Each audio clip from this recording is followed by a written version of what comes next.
This was President Rodrigo Duterte's fourth State of the Nation address. His supporters promised it would be his most important yet, laying out his plans for the remaining 3 years of his term.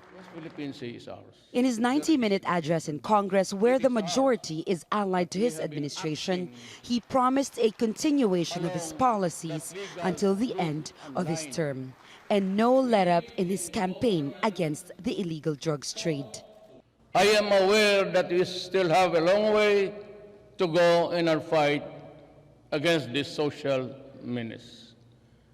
Let the reason why I advocate the imposition of the death penalty for crimes related to illegal drugs. Despite a United Nations Human Rights Council resolution to investigate the killings and a pending preliminary examination in the International Criminal Court.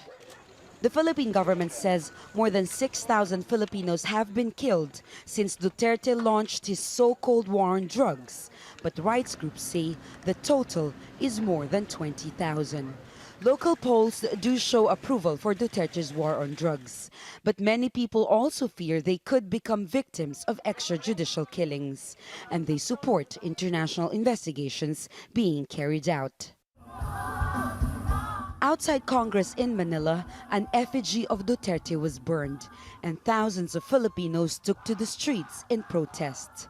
They say Duterte's speech is just a rehash of violent rhetoric he's often used against his critics. They say instead of talking, he should listen instead. What we also see is a doctrine of preemptive surrender in our foreign policy, in which the strategy of this government apparently is to give in whenever possible to China.